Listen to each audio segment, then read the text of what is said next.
Will the Bengals make a big splash in free agency? Hi again, everyone, and welcome into Cincinnati Bengals Talk. I'm James Rapien of allbengals.com.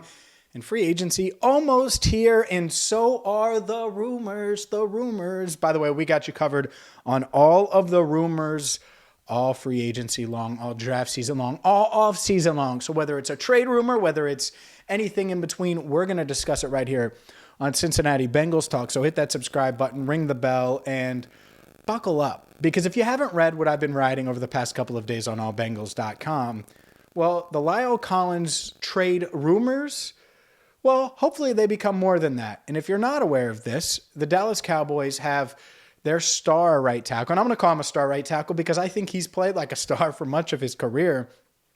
La'el Collins is on the trade block. A lot of this has to do with salary cap, his contract, but his contract is pretty favorable for the Bengals, and that's one of the many reasons why they should be interested. So I'm going to talk about Collins for a little bit and then dive into a couple other things I'm hearing ahead of free agency. But look, the first things first, any offensive lineman that hits the market, you're in on him. I'm probably in on him. We're all paying attention to him because it doesn't matter, right? I did this free agent plan and I rolled out these guys. And to me, you know, those are the guys in free agency, and you should check it out if you haven't. That could help protect Burrow and make the team better and all of those things. But I don't really give a damn who it is as long as they can protect Burrow. It doesn't matter.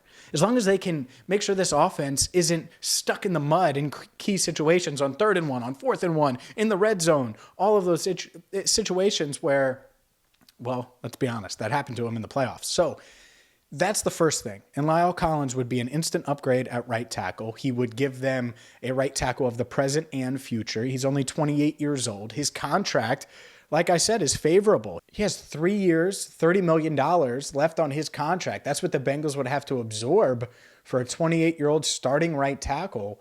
It's a very favorable deal, and the benefit of it for the Bengals is ultimate flexibility. It's essentially 3 one-year deals, so they could get out of it any time if they needed to in a couple of years down the line for whatever reason it is. Maybe Collins' play drops off, maybe not. Maybe he's great. They could restructure it. The familiarity is there with the agent Peter Schaefer, as I mentioned, and it's there with offensive line coach Frank Pollock, who coached Collins for 3 seasons as a member of the Cowboys when he was the Cowboys offensive line coach before his first year in Cincinnati as the OL coach under Marvin Lewis. And so there's familiarity there. I know Duke Manyweather tweeted out that Collins respects Pollock, enjoyed working with Pollock. Willie Anderson endorsed La'el Collins as well. So never say never here. I mean, I think that there are a lot of little morsels pointing in the right direction, and it could come down to Pollock and how he feels it would work with La'el Collins. Does he feel the same way about Collins that Collins feels about him?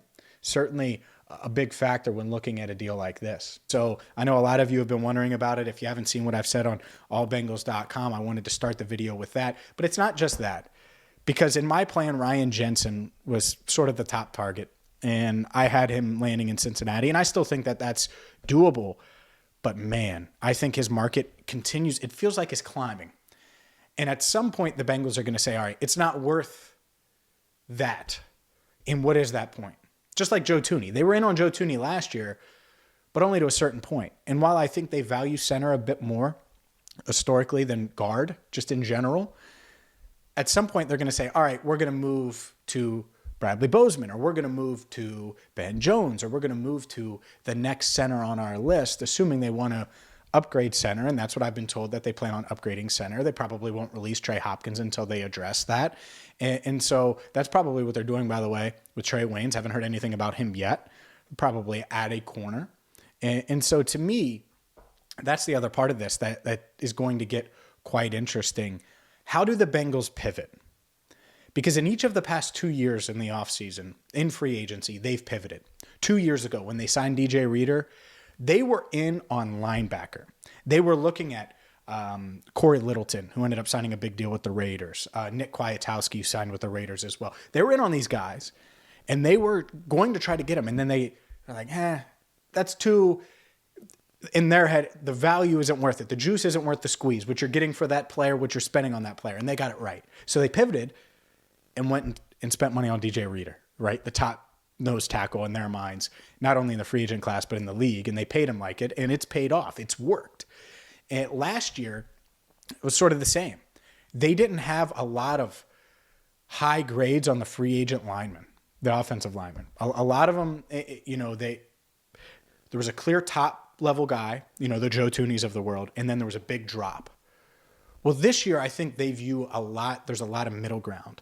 And that's what's going to be interesting. How do the Bengals pivot? They may not get Ryan Jensen, but they're going to have a backup plan to the backup plan to the backup plan. And I think it's very much a read and react. Okay, this is where the market's going. Teron Armstead got $25 million per. We're not giving him that, even though we really like the player. But you know what? We're going to insert this tackle at $10 million per. Or maybe we're not going to be in the tackle game at all, and we'll wait and see what happens there. But we are going to go after Andrew Norwell, right? Brandon Scherf got $15 million per, and it goes that way. Or it might be this. Scherf got paid a ton. All these guys got paid. But Carlton Davis, he's our top free agent available, and he's still out there, the cornerback from the Tampa Bay Buccaneers. Let's see if we can land him. So there are a lot of different ways this can go. And to me, the positions that I think they're going to be focused on the most is obviously offensive line, first, second, third. And cornerback is going to be in there as well, near the top of the list, I would imagine.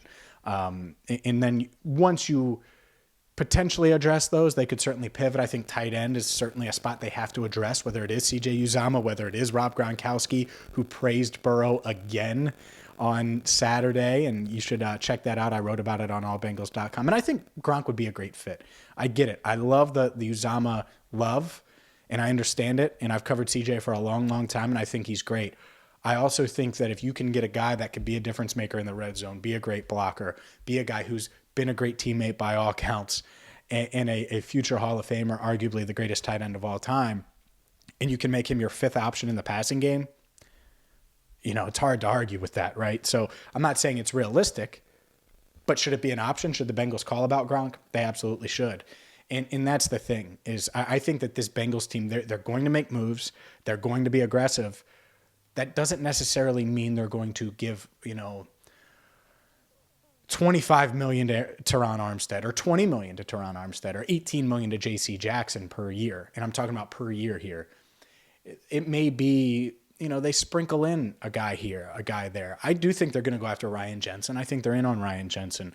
But if he gets $18 million per, or even $16 or $15 million per, they may say, look, we had you at 13.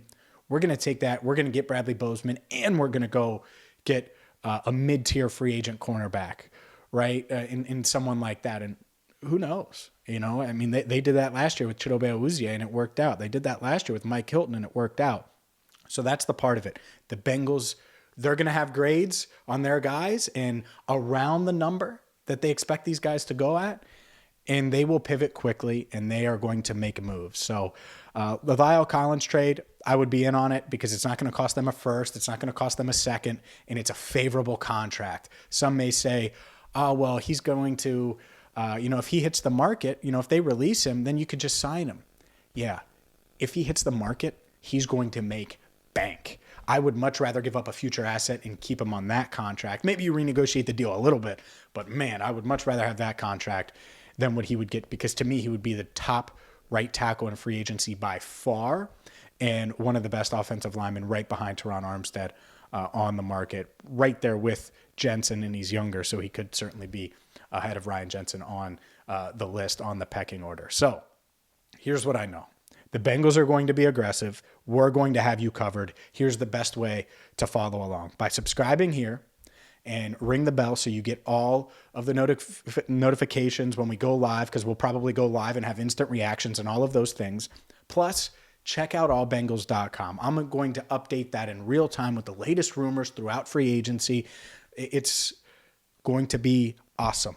Anything that comes down that I think Bengals fans are going to be interested in, I'm going to put it there. Of course, I'll do a video in multiple videos as well to keep you in the loop. But those are the two spots. And then obviously, if you're looking for more, you can catch me daily on Locked On Bengals. So easy enough. A lot of different ways to catch up. And man, it's exciting times. By the way, make sure again, that you hit that subscribe button, that you ring the bell. And shout out to you for following along and watching. I'm excited for this year's free agency class. I think it's going to be a really fun time, and I think they're going to get a lot of great players. So we'll see what they do. We'll react to every move, every rumor right here on Cincinnati Bengals Talk. So for our channel manager, Andrew Fox Miller, I'm James Rapien signing off for now right here on Cincinnati Bengals Talk.